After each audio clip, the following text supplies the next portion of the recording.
Praise the lord. హల్లెలూయా. దేవుని పరిశుద్ధ నామానికి మహిమ కలుగును గాక.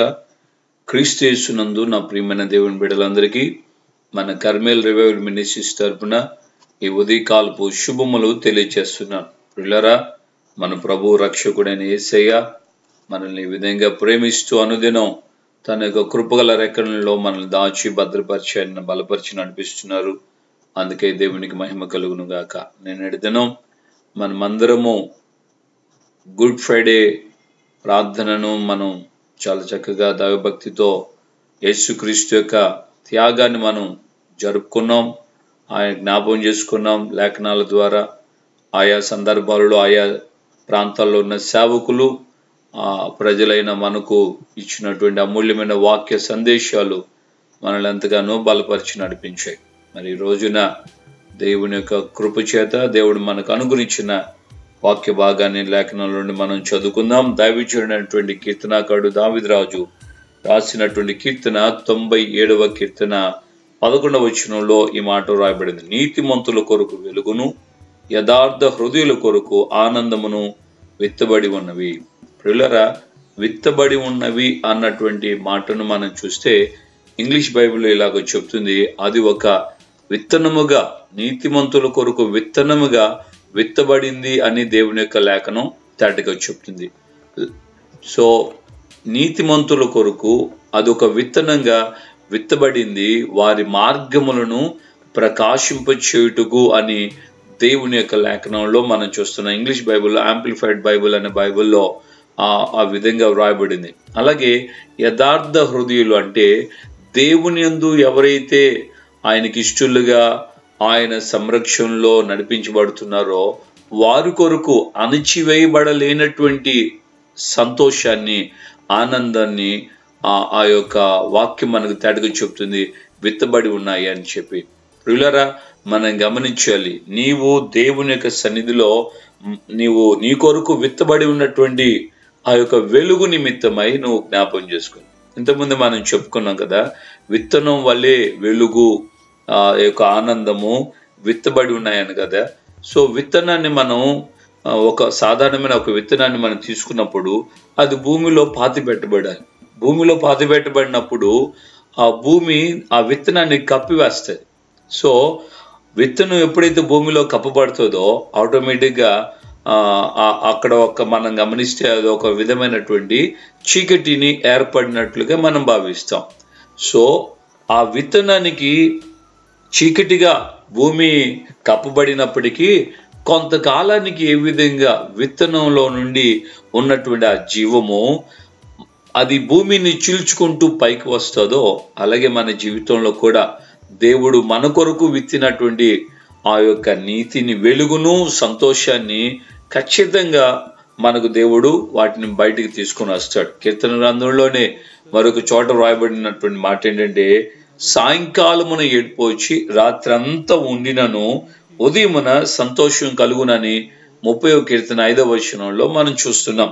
కనుక దేవుని యొక్క సన్నిధిలో నీ కొరకు నువ్వు నీతిమంతుడిగా ఆయన రక్తముతో, ఆయన వాక్యము చేత, ఆయన ఆత్మ చేత కడగబడి పరిశుద్ధపరచబడిన నీతిమంతుడిగా నువ్వు ఉన్నందువలన సహోదరి, నీ కొరకు దేవుడు ఆనందమును అలాగే వెలుగును నీ కొరకు ఆయన విత్తి ఉన్నాడు. ఒకానొక రోజున ఖచ్చితంగా ఆ ఆనందము, ఆ సంతోషము, ఆ వెలుగు, నీ మార్గములలో ప్రకాశించేటువంటి వెలుగు నీకు తప్పుగా దేవుడు అనుగ్రహిస్తాడు. కనుక దేవుని యొక్క సన్నిధిలో నువ్వేమాత్రం అధైర్యపడవద్దు, నువ్వేమాత్రం కలవరపడవద్దు, నువ్వేమాత్రం దిగులు చెందవద్దు. తప్పకుండా దేవుడు నీకు సహాయం చేసేటువంటి ఆ యొక్క కాలము రాబోతుంది. ప్రవక్త అయినటువంటి యెషయా గ్రంథంలో మనం గమనించినప్పుడు 50వ అధ్యాయం 10వ వచనం ఏ మాట చెప్తుంది, మీలో యెహోవాకు భయపడి ఆయన సేవకుని మాట వినువాడేవాడు, వెలుగు లేక చీకటిలో నడుచువాడు యెహోవా నామమును ఆశ్రయించి తన దేవుని నమ్ముకొనవలెను. కొన్ని సమయాలలో, కొన్ని కాలాలలో మనకు వెలుగు లేక వెలుగు మన కొరకు విత్తబడినా వెలుగు లేనటువంటి సమయం మనకు ఏర్పడుతుంది. అంటే కష్టకాలం, బాధలు, శ్రమలు, శోధనలు, కన్నీళ్ళు, దుఃఖం ఇవన్నీ మనకు కనబడితే మనకి అవసరం అవి ఈ విధంగా మార్గాల గుండా మనం వెళ్లాల్సి వస్తుంది. ఒక్కోసారి దేవుడే మనల్ని ఆ మార్గాల గుండా నడిపించవచ్చు. కారణం ఏంటంటే మన మార్గాలకు నిరంతరం ప్రకాశించేటువంటి వెలుగును ఆయన మనకు అనుగ్రహించే నిమిత్తమై కొన్ని సందర్భాల్లో మనము చీకటి మార్గాల గుండా వెళ్లాల్సి వస్తుంది. పితృడైనటువంటి యేసేపు జీవితాన్ని మనం గమనిస్తే 13 సంవత్సరాల పాటు ఆయన చీకటిలోనే ఎవరికి తెలియదు, ఆయన ఎక్కడున్నాడో ఏమయ్యాడో తెలియదు. తండ్రి కూడా తన కుమారుడు చనిపోయి ఉంటాడని ఒక నిశ్చయానికి వెళ్ళిపోయాడు. అలాంటి ఎవ్వరికి తెలియనటువంటి చీకటి మార్గంలో దేవుడు యేసేపును నడిపించినా మనం గమనిస్తున్నాం. 17వ సంవత్సరం తండ్రి ఎదుట నుండి పంపబడ్డాడు. 30వ సంవత్సరం ఫరో ఎదుట నిలబడ్డాడు. ఫరో ఎదుట నిలబడిన మొదలుకొని అనేక సంవత్సరాల పాటు ఆయన 110 సంవత్సరాలు ఆయన బ్రతికాడు. ఆ తర్వాత యేసేపును ఎంతో మంది రాజులు, ఫరో అంటే ఐగుప్తుని పరిపాలించిన రాజులు ఎంతో మంది యేసేపును గురించి తెలుసుకున్నారు. కానీ కొన్ని వందల సంవత్సరాల తర్వాత యేసేపు ఎరగని రాజు వచ్చాడని దేవుని లేఖనం తేటగా చెబుతుంది. అంటే ఇక్కడ మనం గమనించాలి, యేసేపు జీవితంలో 13 సంవత్సరాలు ఆయన చీకటిలో వెలుగు లేకయే నడిచాడు. వెలుగు లేకయే బాధలు అనుభవించాడు. కానీ దేవుడు ఆయనకి నిరంతరం ప్రకాశించేటువంటి వెలుగును ఇచ్చాడు. ఆ విధంగా నీ జీవితంలో కూడా నిత్యమైనటువంటి వెలుగు నిన్ను ఆవరిస్తుంది. నిత్యమైన వెలుగు చేత నువ్వు ఆనందం పొందుతావు, సంతోషం పొందుతావు. తద్వారా నీ బ్రతుకులో ఏ విధంగా ఎప్పుడు కూడా నువ్వేమాత్రం కలవరపడవు. నీకు నిరంతరము ఎప్పటి కూడా అణచబడినటువంటి ఆ సంతోషాన్ని దేవుని యొక్క ఆత్మ నీ కొరకు ఆయన విత్తి ఉన్నాడు. ఓపికతో ఓర్పుతో కాచుకుందాం. ప్రభు తప్పనిసరిగా తాను ఇచ్చిన వాగ్దానాన్ని నీ పట్ల ఆయన నెరవేర్చును గాక. ఆమెన్. ప్రార్థన చేసుకుందాం. పరిశుద్ధుడైన మా తండ్రి, మీ పాదాల స్తోత్రాలు. ఈ ఉదయకాలం ముందు నాయన మాతో మీరు మాట్లాడి మమ్మల్ని మీరు బలపరిచారు, ధైర్యపరిచారు.